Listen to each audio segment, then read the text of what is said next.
Okay, hello everybody, thanks for joining. Let me check my sound. Okay. How's the sound? Is that me good?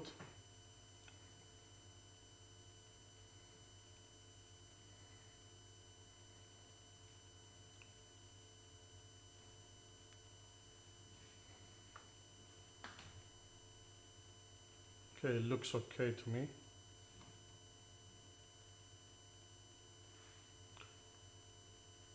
Okay, today is December 15, 2025. We're gonna cover the news from the last 48 hours. We have major headlines like Russian mass attack caused Odesa blackouts in Ukraine. Assassination of senior Hamas commander threatens the ceasefire.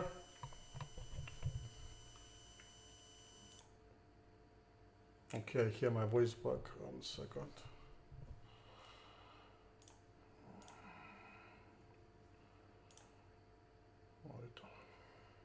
Monitor off. Okay, that's better.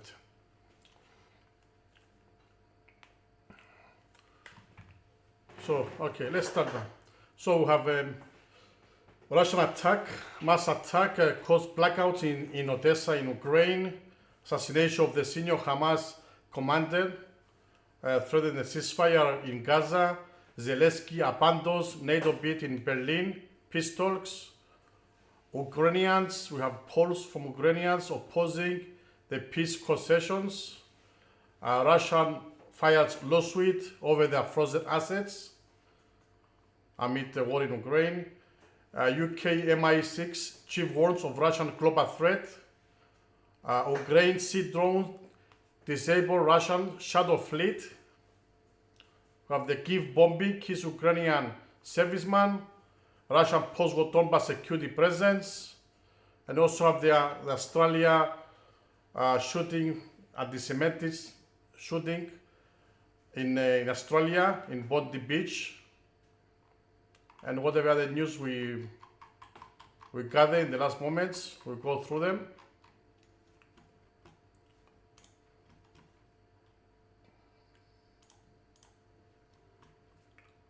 Thanks all for joining. Thank you, Metalio, for being here. Dimas, Titus Mons, Phone HQ, and they're all lurking. Feel free to chat with us, comment on the chat. And let's start with the Russian attacks in Ukraine.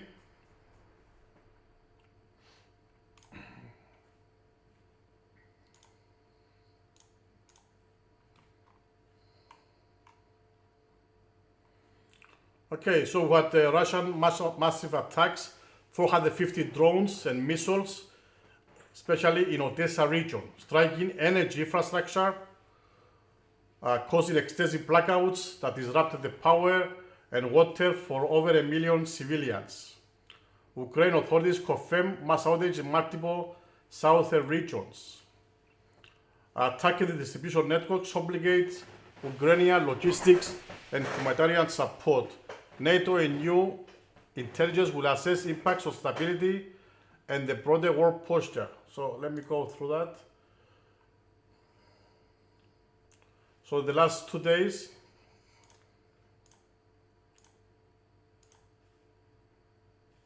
okay, last from December 12, 14 December, Russia directed about 300, say this website, but other websites say about 450 missiles in Odesa with over 130 Shahed drones. We showed that Shahed drones last time on the screen.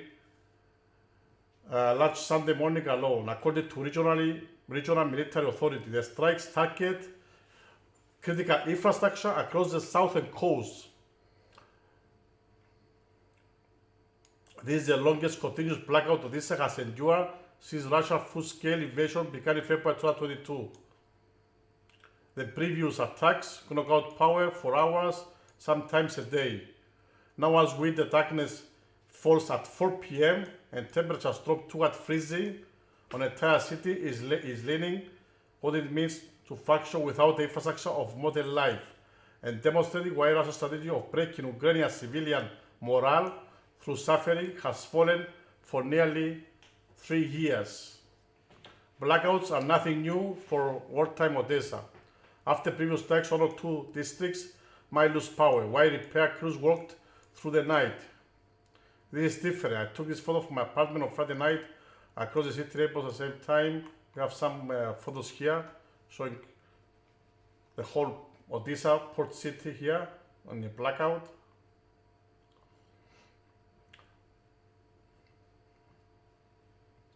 When the sun set down, the entire city sinks into complete darkness. The only lights visible are the dim glows of shops and restaurants running on generators, and those closed early, fuel being precious. Portable water disappeared from supermarket shelves within hours of the attack. People panicked, of course they go shopping. They look like they shop for water especially. It's only now, 4 days later, that bottles are gradually returning to meet demand. The free public water distribution points pumped drawing groundwater with the help of generators. How a million people cope. They make resilience centers where the point that people can charge their phones using power banks and other devices has become a lifeline. Odesa has 410 of these centers. They call them resilience centers operating. Supermarkets across the city now offer free charging stations for small electronics. There are generator power outlets surrounded by clusters of phones. Cooking at home requires preparation. Those who stockpile gas cartridge and portable burners beforehand can manage. With refrigerator useless. Many have 10 balconies and windows lodged into improvised cold storage. I mean, the temperatures in Ukraine are really low, so they're using it outside their balcony to keep the food cold. Bags of food dangling outside apartments in the December chill.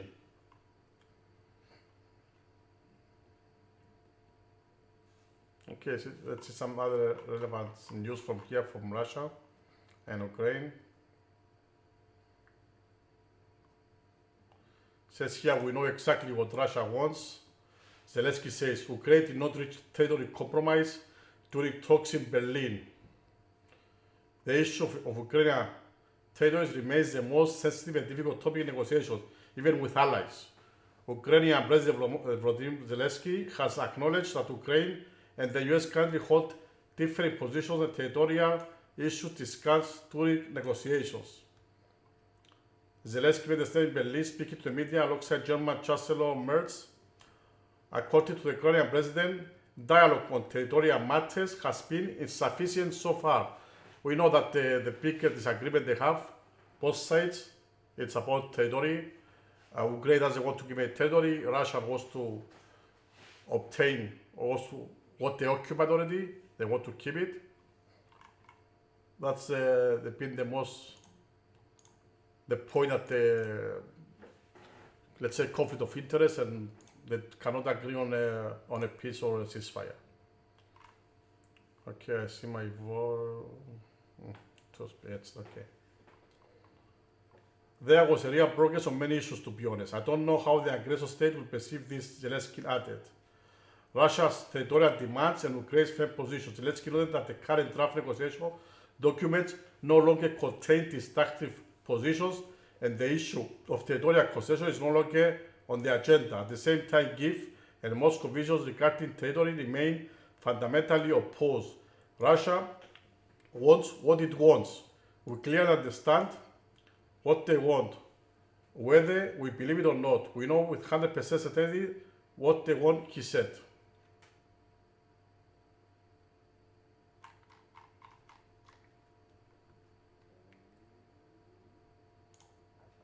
Here on the other side, in Russia defense stops 90% of Ukraine's attack. Its supply chain is a weak link.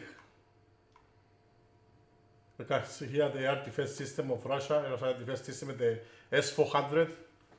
It's air defense missiles, the latest they have. I think they have now maybe S-500s. They're not telling us that. These are S-400s. I think they have S-500 now, yes.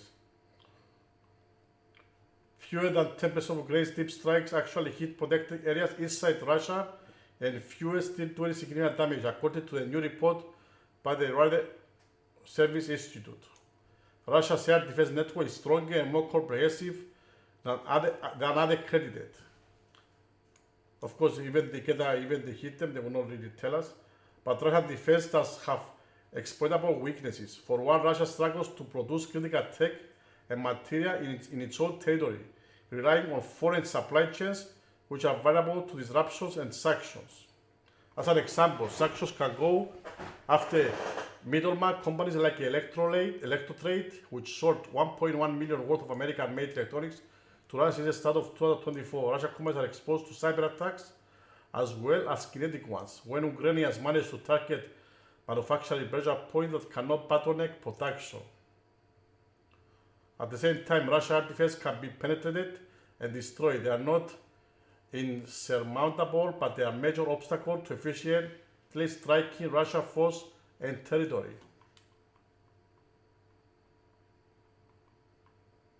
I have here an image of the Russian Bondi Beach S-1 air defense system.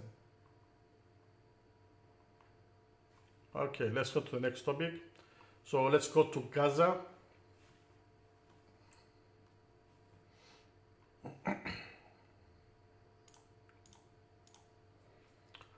So we saw yesterday, or before yesterday, the assassination of the Hamas commander, Raid Said, in Gaza.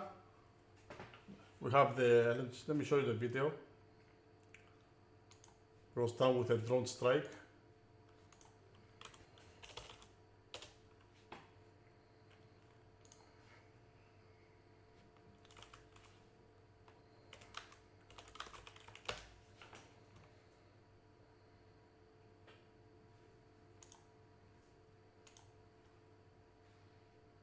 So we have the video of the elimination. I showed you yesterday on the screen. Let's put it today also.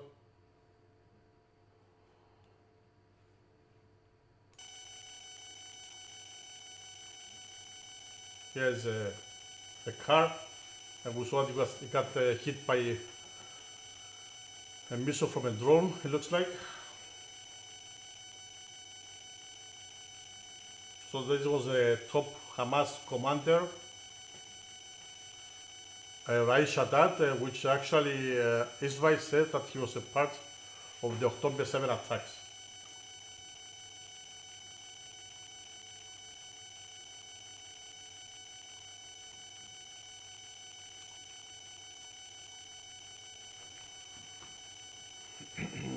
So after this attack, the fragile ceasefire is already jeopardized. Attack in the middle of rapid escalation. Hamas political military cohesion is tested amidst ceasefire mechanisms. U.S. involvement stabilization planning remains central to preventing the wider conflict. Israel's military confirmed the killing of the senior Hamas commander Raid Said in Gaza during a targeted strike, making the most significant military casualties since October. Ceasefire began. Hamas says this jeopardizes the fragile truce and threatens the next phase of U.S. brokering peace deal plan. Let's talk here about the second phase, which we've been through it on other live streams. You can go back to the live stream, we analyze it, all the points of the second cease phase, of the second phase plan. So back to Ukraine. Zelensky abandons NATO bid in Berlin. Ukraine President Zelensky announced Ukraine will drop its NATO accession bid to secure legally binding security guarantees from Western allies as crucial peace negotiations begin in Berlin. This strategic concession aligns with Russian demands could recalibrate European security architecture. Binding guarantees are under intense diplomatic debate. Monitoring alliance response and treaty language will be vital.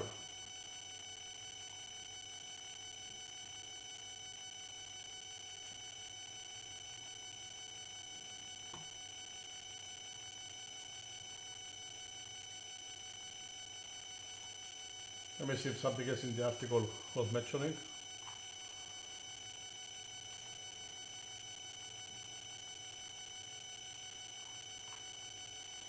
Basically, they outline everything of the article. I think they are both going over it.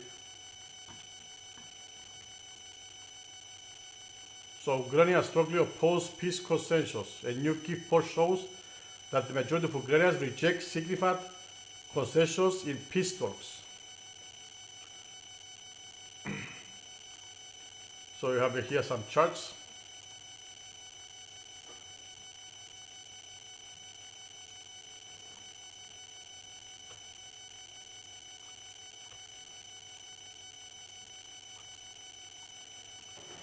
So majority of US Americans support the weapons to Ukraine. This is about providing the weapons to Ukraine. Okay. In your opinion, they were asked, should the US do any of the following response to the current situation in Ukraine? The United States should provide weapons to the Ukraine. What's your opinion, by the way, on the chat? Let me put the poll on the chat.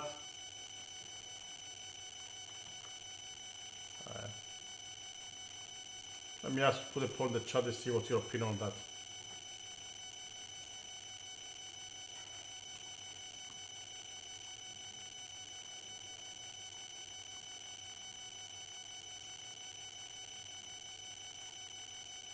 Let's start the poll. So, should the US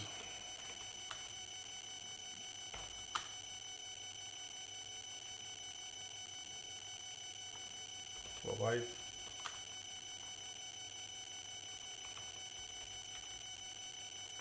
weapons to Ukraine? Let's do it yes or no.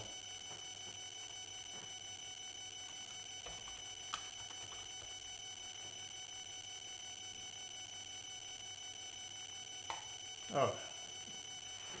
So here the poll from this question, 81% of Democrats, they say yes. Republicans, 56%, they say yes. And independents, 57%. Aid to Ukraine shows China and other global competitors that the US has the will and capability to protect our interests, our allies, and ourselves. So it's here how many agree, and it shows here strongly disagree. It says here all the Americans, the Democrats, Republicans, and Independents. All Americans, they strongly disagree, 6%, that the aid to Ukraine shows.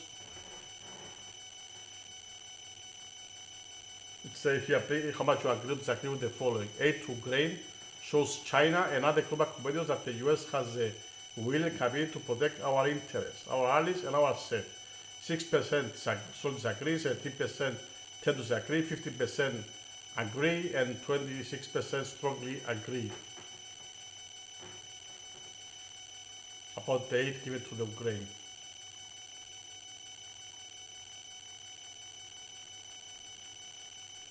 This is from before February 2024. 80% of Ukrainians believe they will win the war against Russia. That was in February 2024. Ukrainians will resist. Okay. So let's go about the frozen assets of Russia, frozen assets of Europe and USA. Russia Central Bank formally sued Belgium's Euroclear for roughly 230 billion in damages over Western use of frozen Russian assets to support Ukraine's defense. Legal warfare complements kinetic operations to challenge sanctions enforcement. This could pressure financial institutions and asset freeze policies. Watch for diplomatic friction with the UN member states.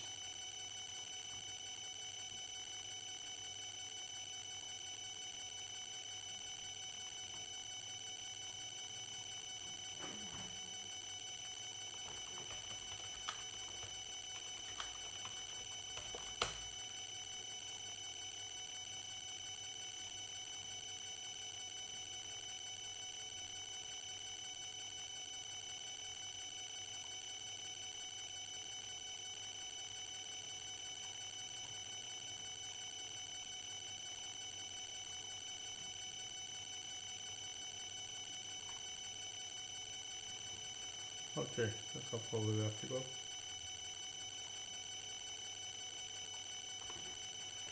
U.S. close to strongest ever Ukraine security against Russia peace deal to go be on the table for every officials. Okay.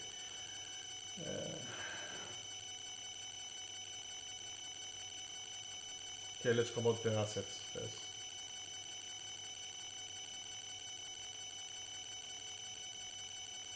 This is from the New York Times.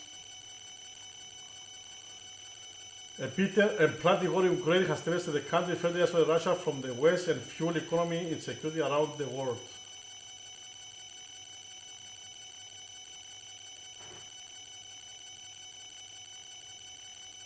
Some other news here I see we didn't go over it.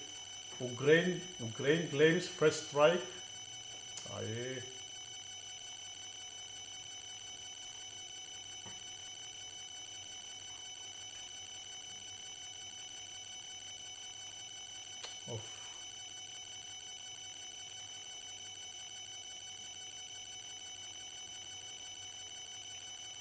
Underwater drone struck a Russian submarine for the first time on Monday, causing critical damage to the vessel and making the first public acknowledged use of the nucleus of Ukrainian weapons according to Ukraine's domestic intelligence agency. The submarine was docked in a Russian Black Sea port near the city of Novorossiysk and carried 4 launchers for Kyiv cruise missiles which Moscow regularly used to attack across Ukraine. Kilo-class vessels are not nuclear powered and do not carry nuclear armed ballistic missiles. Those forbid the attack, but deny that a submarine has been damaged. That its submarine has been damaged.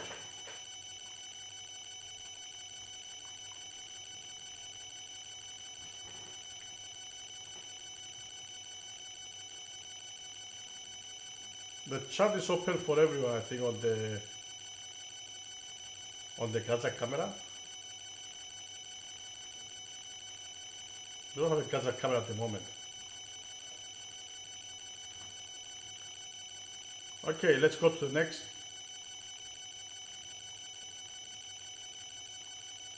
We're gonna cover at the end the Bondi Beach, attacking the Israelis in Australia. The new head of MI16 declared Russia's strategy includes house operations, cyber attacks, sabotage, disinformation, and covert action across Europe. This is by The Guardian. UK MI6 chief warns of Russian global threat.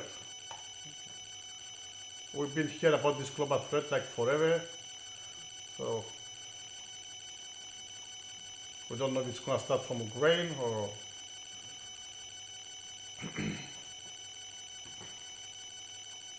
I mean, it's going to start from Russia or it's going to start from somewhere else.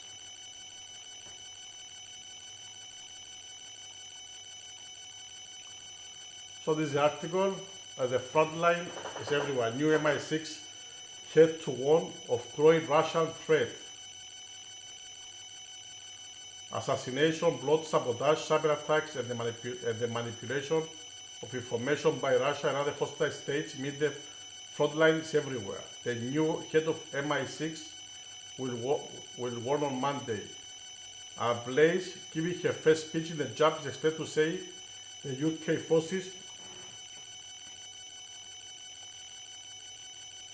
the UK faces a new age of uncertainty, while the rules of conflict are being rewritten, particularly in light of wider Kremlin aggression after the invasion of Ukraine. The export of chaos is feature, not a bug.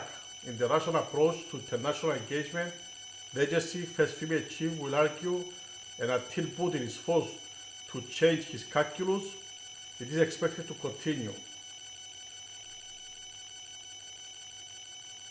We expect a similar comment by the Air Chief Marshal Richard, the Chief of the Defense Staff, who is going to say the situation is more dangerous than I have known during my career, and call for the country as a whole to be stepping up. This is for the UK. Their pre-release remarks come on Starmer is due to fly to Berlin for an emergency summit with European leaders, including Ukraine's president Vladimir Zelensky, as well as Donald Trump's special envoy Steve Witkoff, in the effort to persuade the US to accept an alternative European peace plan for Ukraine. So we see that Europe start turning actually, they start turning towards Trump's words,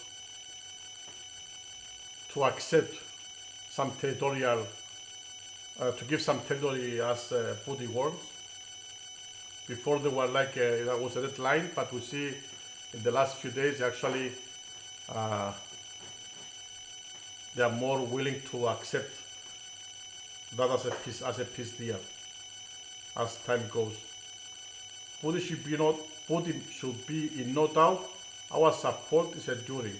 The pressure we apply to Greece's behalf will be sustained. The spy chief is expected to say, through diplomatic reality of the past month, in that the US position is assertive, with Trump and Witkoff previously favoring national demands. They go about the AI after, okay.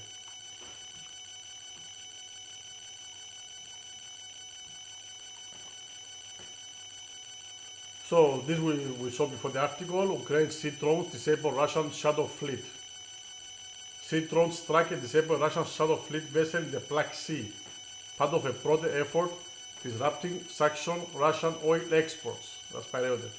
Naval drone warfare adds another layer to create asymmetric operation. Impact on maritime insurance and commercial shipping is growing. Russia may explain naval defenses. Let me see if I have a video of that.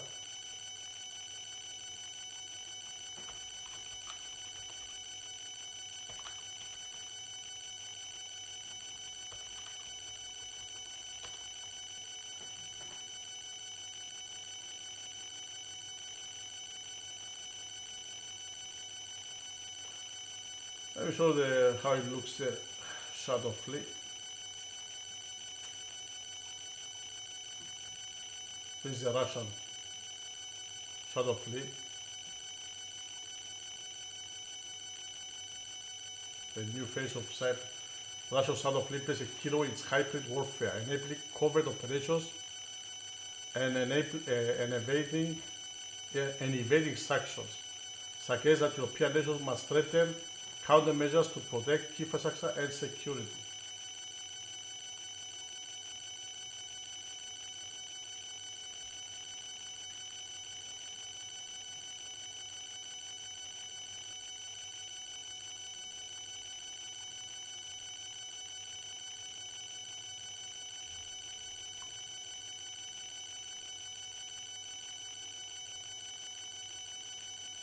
Russia watch Ukrainian drone strike hits Indian on a tanker after putting Indian on India. The same vessel Ukraine smashed into Indian on a shipping vessel.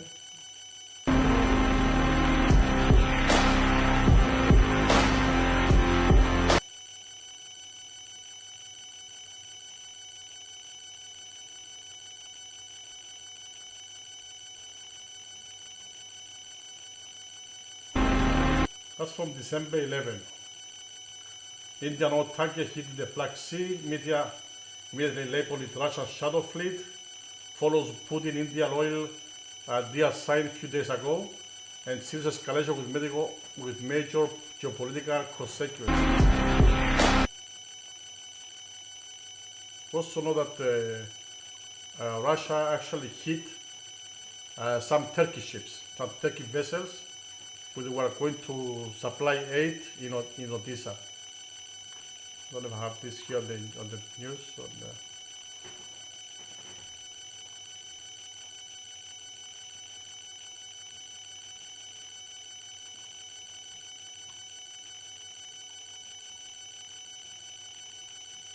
Here's actually the same photo of the video we just watched. Here's the shadow fleet. This is like a AI made.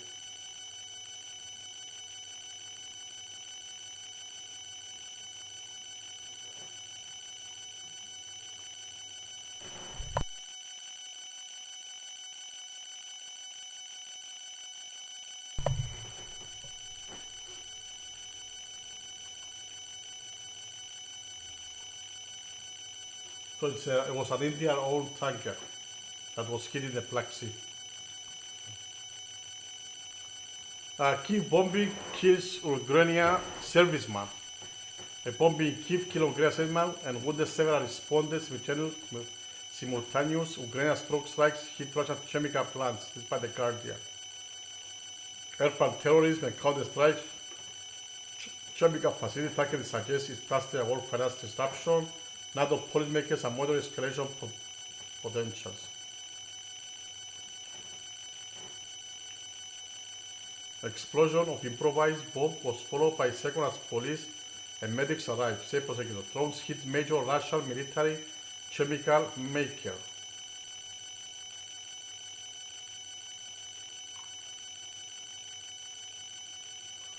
Two improvised bombs exploded in Kyiv on Thursday, killing a serviceman and wounding 4 others, including 2 police officers, in a terrorist attack. The first explosion occurred while 2 National Guard servicemen were patrolling the area. As a result, one of them died, the Kyiv City Prosecutor's office said, adding that the second bomb was detonated when police and medics were responding to the first. Ukrainian drones hit 2 chemical plants in Russia's Novgorod and Smolensk regions, the commander of drone force said on Thursday.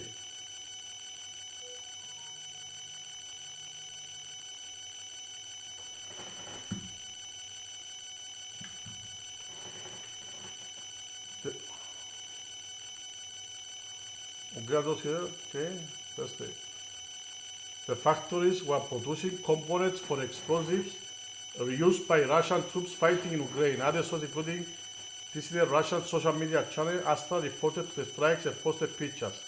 The Kyiv Independent described one of the largest such facilities in Russia.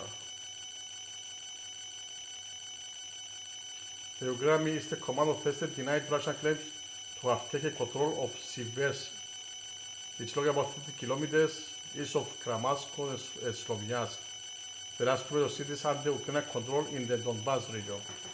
They remain under the control of the US armed forces of Ukraine, said the army. The enemy is trying to infiltrate Siversk in small groups, taking advantage of favorable weather conditions, but most of these units are being destroyed on the approaches.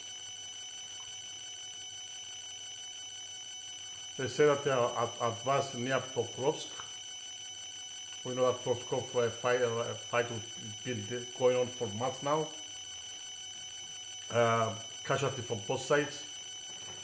NATO Secretary General Mark Rutte, he warned allies, we are Russia's next target, in a speech in Berlin, in which he said, too many don't feel the urgency, too many believe that the time is on our side, and painted a vision of European war with Russia within the next 5 years.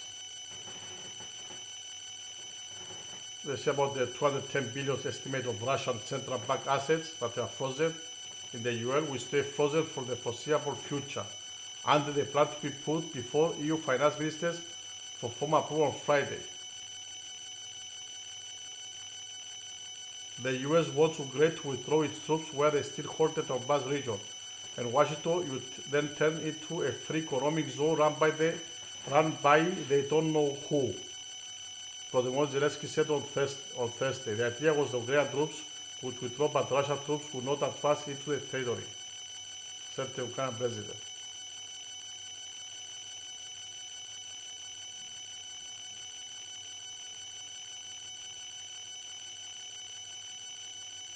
Why doesn't the other side of the war pull back the same distance in the other direction? He said, adding there were a great many questions still unresolved. We have 2 key points of disagreement, the territories of Donetsk and everything related to them, and the Zaporizhia nuclear power plant. These are the 2 topics we continue to discuss. Donald Trump on Thursday said the US would send representatives to participate in talks in Europe or Ukraine this weekend if there are a good chance of making progress on a ceasefire.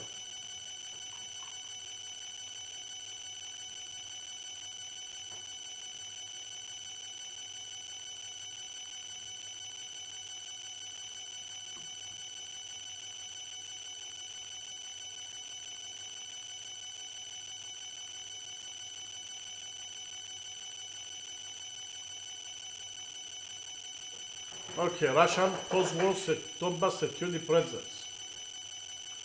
Kremlin officials announced Russian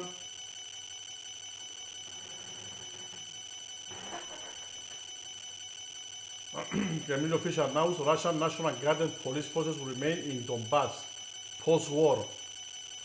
Complicated sovereignty negotiations. This is by the AP News. So military forces could institutionalize foreign control. Ukraine and NATO interpret this as a strategic occupation plan. Diplomatic negotiations will scrutinize this force legal status.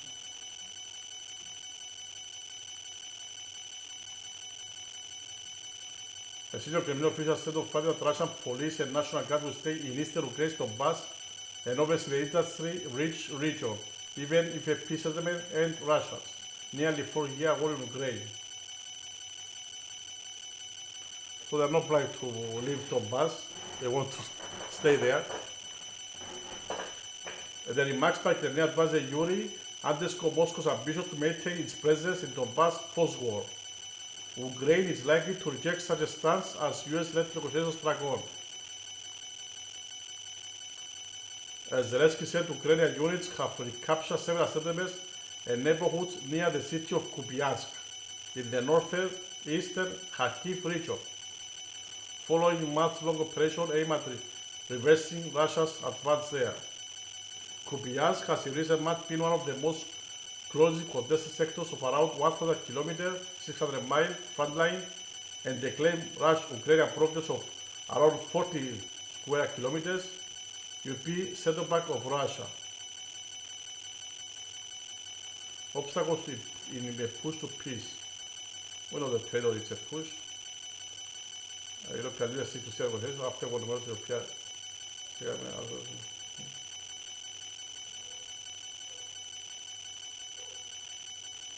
Moscow will give its blessing to a ceasefire only after Ukraine's forces have withdrawn from the front line. It's entirely possible that there won't be any troops in the Donbas, either Russian or Ukrainian, in a post-war scenario, but he said that there will be the National Guard, our police, everything necessary to maintain order and organized life.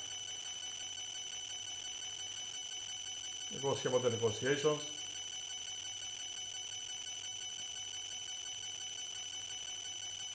The search for possible compromise has run into a major obstacle over who keeps Ukrainian territory that Russian forces have occupied so far.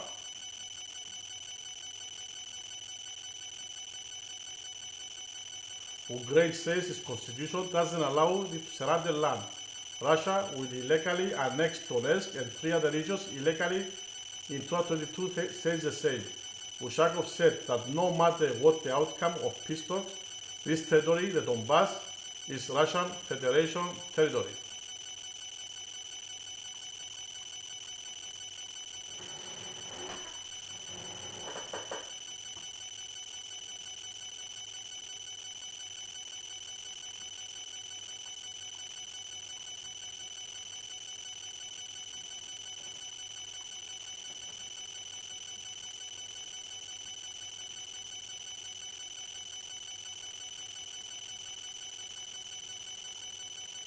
Okay, here's the area of Pokrovsk, Konstantinivka, Zaporizhia. This is a map from the December 13th, so it's just 2 days ago.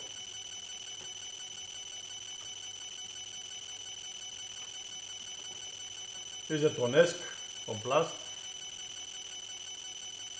and Pokrovsk has been the area that they've been trying to take for many months now.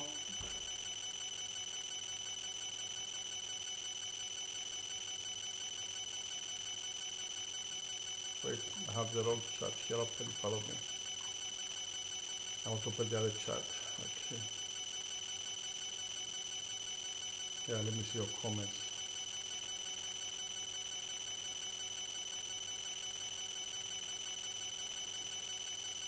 Yeah, this one.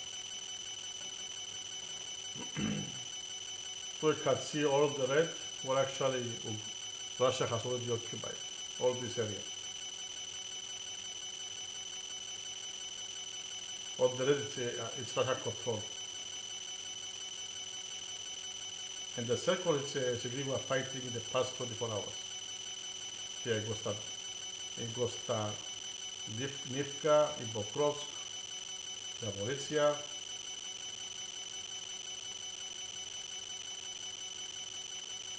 outside Sovyansk, Kramatorsk,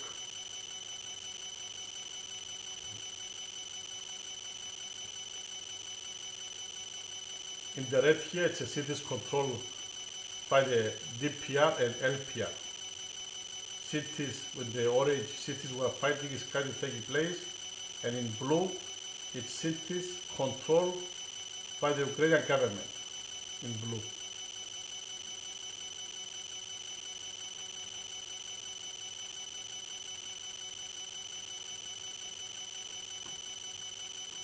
So let's go to the Australia incident, anti-Semitic incident, terror attack. That the two gunners, they were just shooting on a busy beach in Australia. I have a video of the actual shooting. I put it on screen.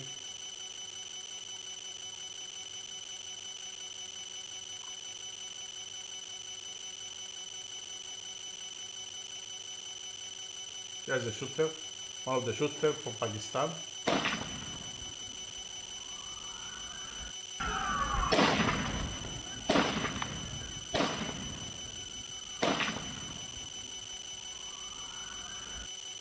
He's standing by the bridge, around 100 meters from the beach, Bondi Beach. He just starts shooting the Israelis who they were celebrating the Hanukkah.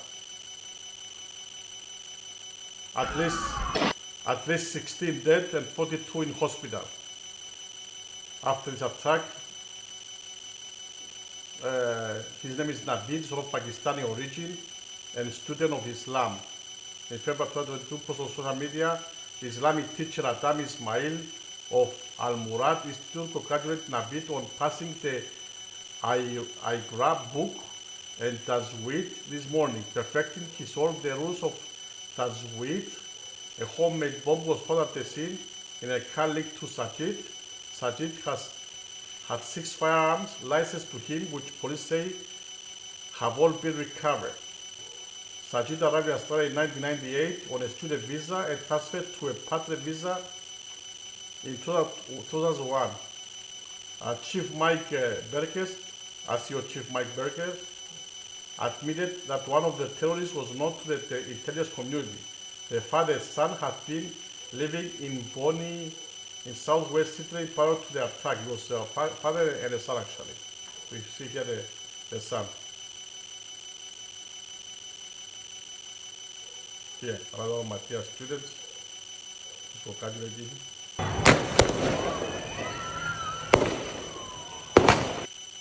We see them here together.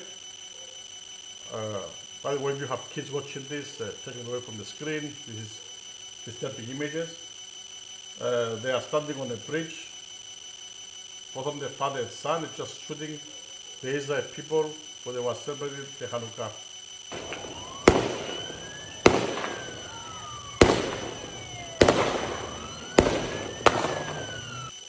The weird thing is that, from reading some other news, that the police took at least 10 minutes after to stop them, after they showed the scene, which is ridiculous, 10 minutes.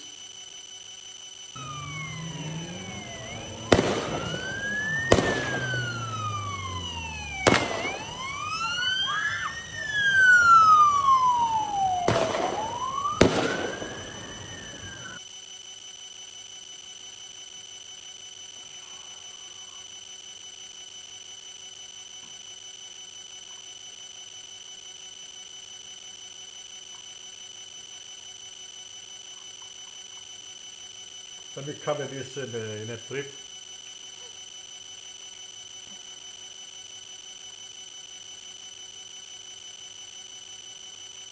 So, mass shooting at Bondi Beach during Hanukkah celebration in Sydney. A mass shooting occurred for 14 December 2025 at Bondi Beach, Sydney, Australia, during a Hanukkah celebration. Hanukkah by the sea, attended by hundreds. At least 16 civilians killed, including a child and a victim ranging across age 42 plus, injured including police officers. Two suspected gunmen, identified as father and son, reported as Sajid and Navid Akram, were involved. One was killed by police on the scene. The second was critically injured and taken into custody. Police treated the incident as a terrorist attack with anti-Semitic motives, targeting Jewish Australians. A civilian intervened. One civilian actually had a video of civilian who intervened and stabbed one of the shooters, disarming a shooter, likely saving lives. And he's hospitalized after he got injured. Let's show the civilian.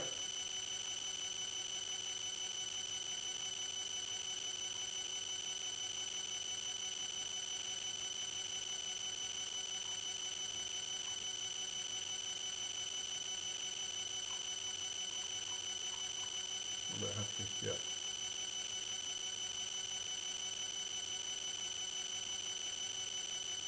One second, find the video back. Okay, put it on the screen. No.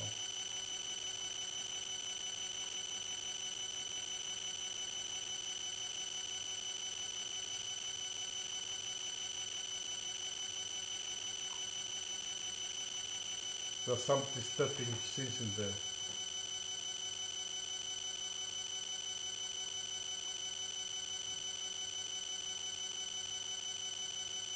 Here is actually a civilian who stabbed one of the shooters. He's hospitalized after he got shot also. A real life hero.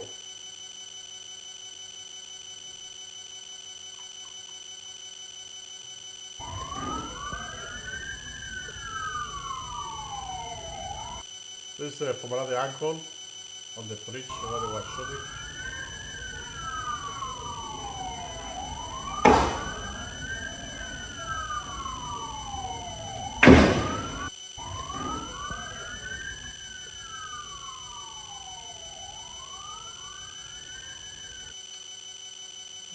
Let's find the civilian scene.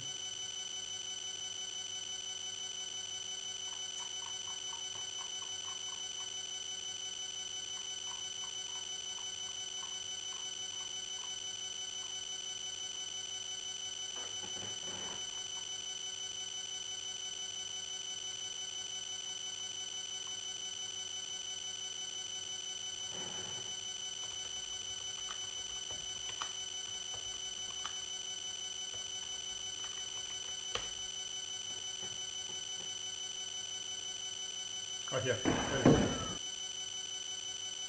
Oh!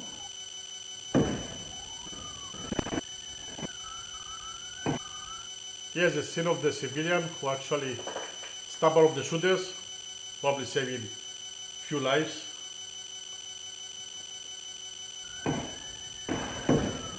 Oh! Oh no! Oh! Oh! Oh no! Oh! He grabbed him from the back. He managed to sneak from behind. He grabbed him from the back, and he actually managed to take his gun, risking his life. Well done.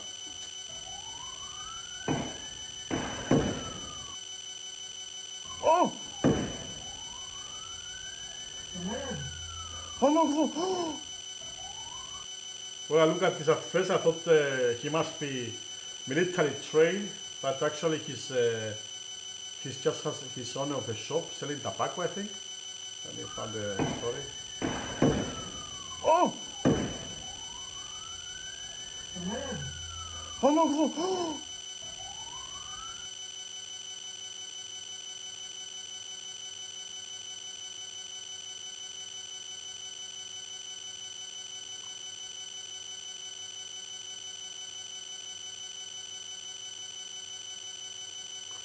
He was actually shot by the police. Moment hero confronts Bondi Beach gunman and kicks his rifle away before being shot by police. A setup up by bystanders who mistook him for one of the shooters.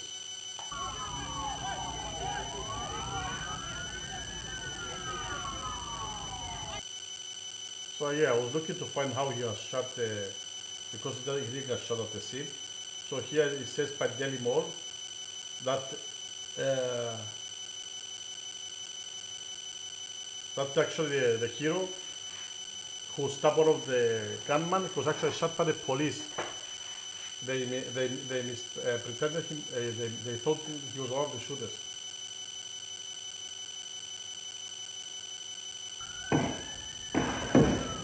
Oh!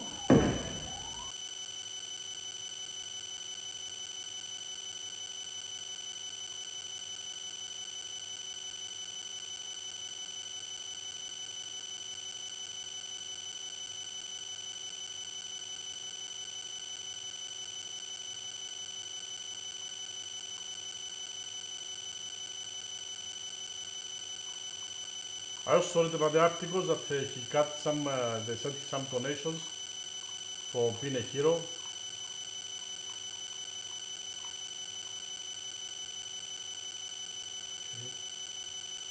Let's go back to the article.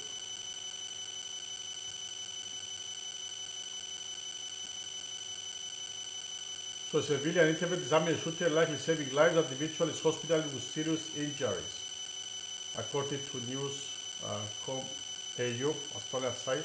Let's see what they say here. A lot was unexpected. Bondi hero Ahmed Al-Ahmed dire condition revealed as he speaks from hospital. The heroic bystander who disarmed one of the Bondi terrorists has broken his silence as a fundraiser to support him reached a staggering 1.6 million.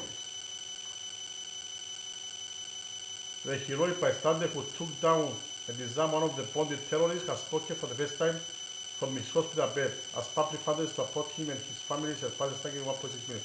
Sydney tobacco shop owner Ahmed Al-Ahmed has been lauded as hero for taking down one of the shooters who allegedly committed the violent massacre at Bondi Beach at the weekend. A dramatic footage captures Mr. Al-Ahmed lunging at the gunman, disarming him after he runs out of ammunition. Despite being injured himself and requiring hospitalization, Mr. Ahmed said he did not regret what he did.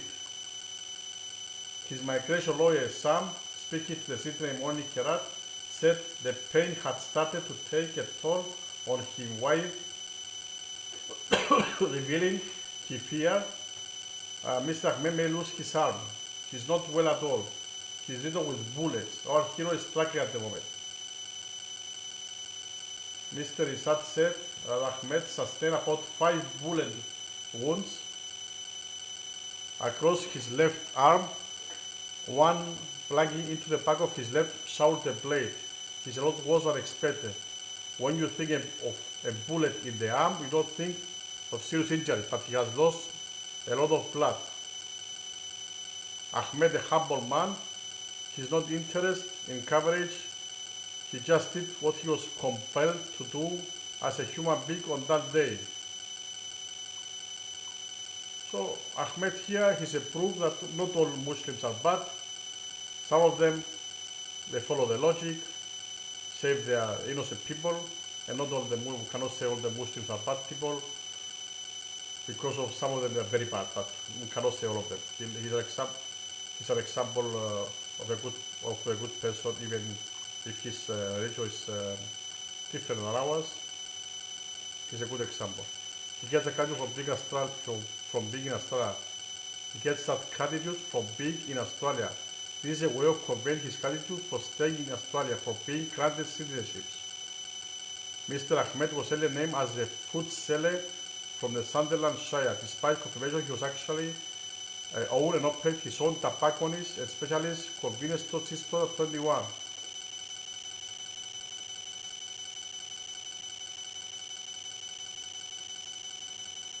There has been miscommunication on where his great Australian hero food shop location is. We don't know who Ahmed is, not the location of his food shop.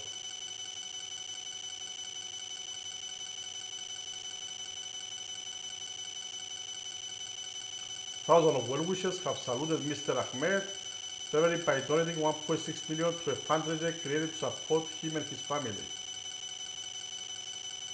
More than 25,000 people had contributed to the fundraiser, including an enormous donation from American Jewish investment banker Bill Ackman.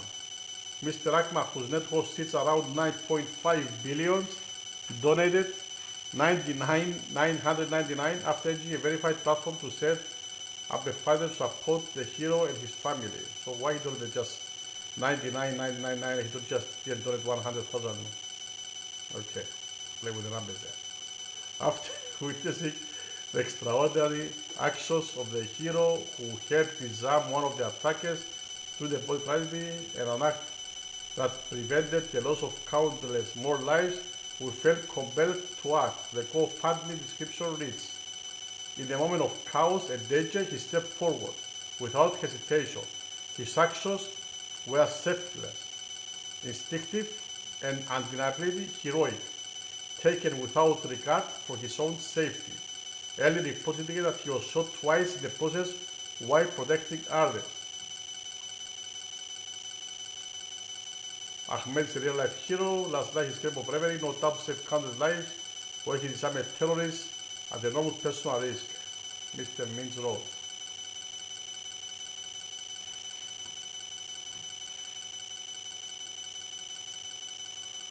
So let's see some facts about this attack. The attack marks the deadliest mass shooting in Australia in nearly 3 decades, far outweighing the nation's rare experience with such violence, according to a Reuters article. The anti-Semitic targeting of religious events, hate concerns over rising hate-motivated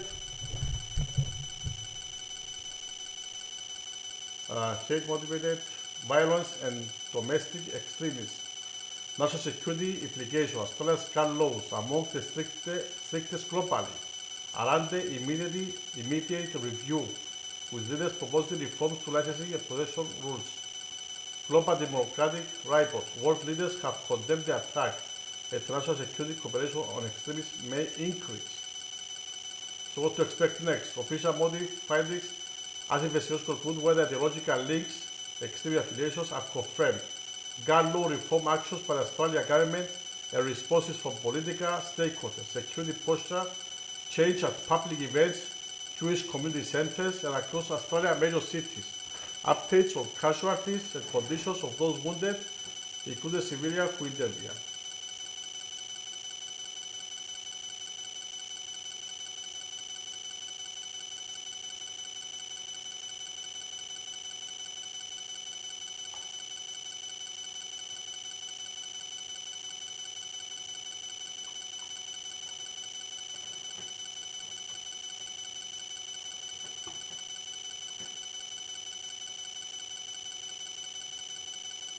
Here about clear at least 15 people, including a child. Some reports say 16, some say 14, at least 40 others were injured and were in the hospital. Let's see actually the area where the shooting took place. Let me show you where they were standing actually. I have it here on an article, I also have it on the, let's put it on Google Earth.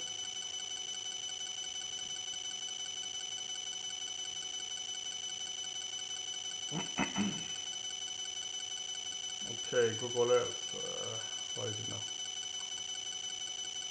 Google Earth. Okay, let's fly to Bondi Beach, Australia. What is it? Bondi Beach, right? Bondi Beach.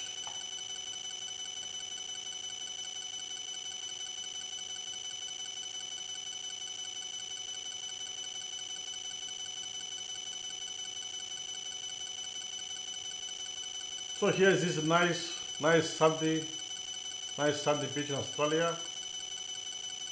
That this terror attack happened. The shooters were standing on the bridge. Here's a bridge.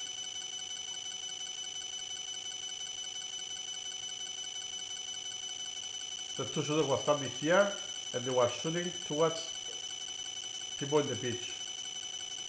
This is around 100 meters, not big distance. Let me put the measurement here. So you cannot see the measurement on there, right? Okay, from here to the beach. Yeah, it's around 125 meters. This distance. the one of the gunmen was actually somewhere here, was disarmed, like 20 meters away from the, very close to the bridge, like 20 meters away. Somewhere here was he was disarmed.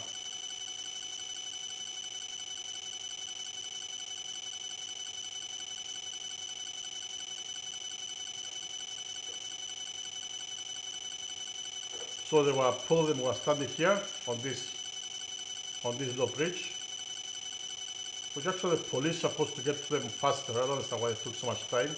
We're hearing the ambulance and the police sirens for some time. I should get to them faster since the road is right here. Anyways, weird why it took so much time. Here's a bridge. Here's the beach. And somewhere here, he was disarmed by Ahmed. I think we have also a drawing from Reuters showing where they were standing. Let me see.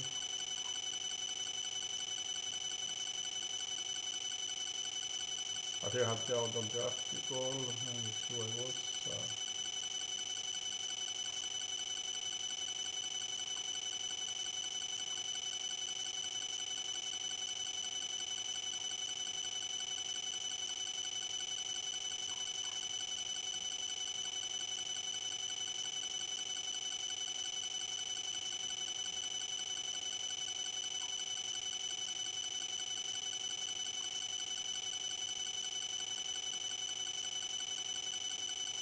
Yeah, I have some drone video actually upon here.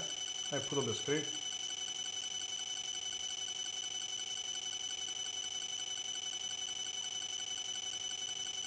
Oh. Okay, not this one. Wait.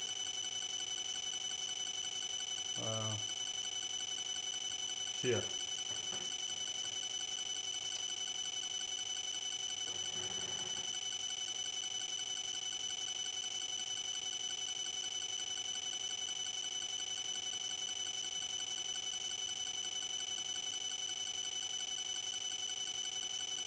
There's a person lying down there, behind that.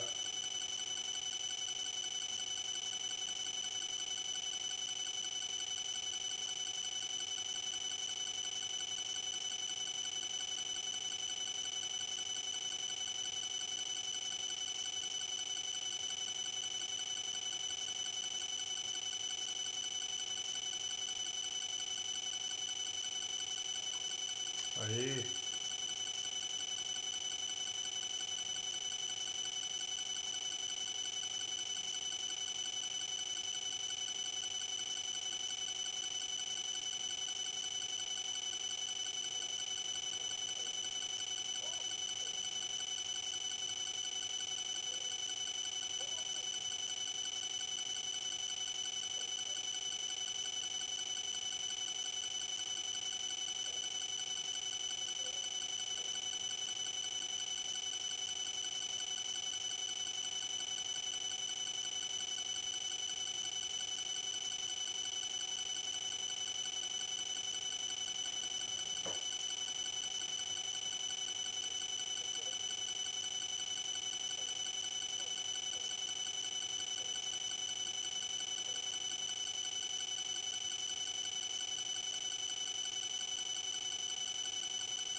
Okay, calling this for graphic content. You can see why is a bridge, why he stopped one of the shooters.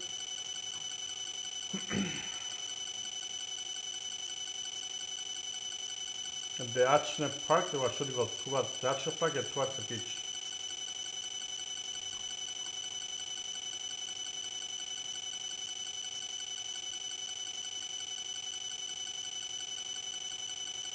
We just saw here the bridge, here they were standing, they were shooting towards this way, mostly, towards the park here and then Bondi Beach. Okay, that's all I have for you today, I guess. Let me check.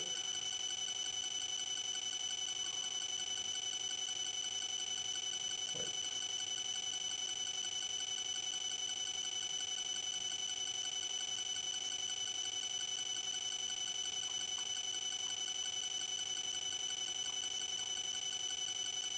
yeah, that's all I have for you today. Thanks all for watching. We're gonna watch after. Let me know in the comments if you like more videos like this one.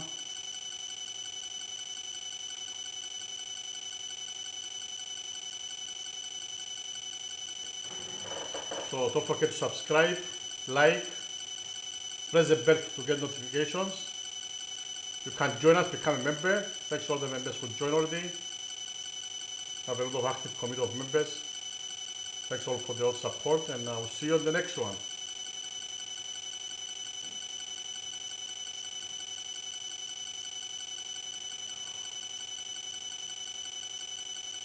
Thank you, Tara, for being here. William, you are a legend. Thank you very much. And Dimas, Titus, Medallion, and all who watch. I know not so many people yet, but slowly we should grow. We're gonna cover more and more news. I'm gonna get used to do this kind of coverage as we go along. I know I might not do it perfectly now, but the more I know, the more live I do like this, we try to improve, do a good coverage, see behind the headlines. Yeah, that's what I'm trying to do. It's something I wasn't doing before. I would like live stream news, so it's new for me, but I'll do my best to improve. Thanks to all of you who supporting the channel. Thanks to all the members, all the subscribers. I will do my best to give you the best coverage possible. So until the next one, let me see. Let me show my face here. Okay. So until the next one, subscribe, press the bell to get notified.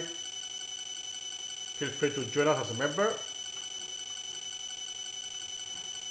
And for the 24 hours, we have the live run of Venezuela stream with the camera of Thailand and also the earthquakes, all in one stream.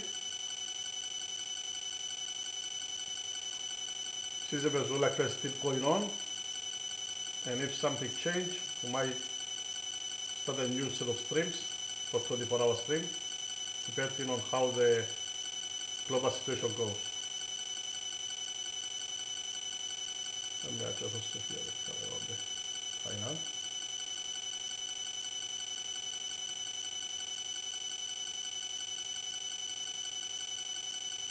Okay, have a good one. Stay safe.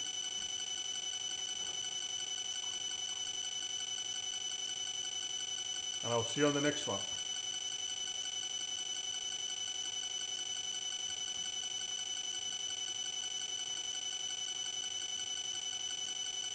Let me direct you to the other stream. Okay, all right.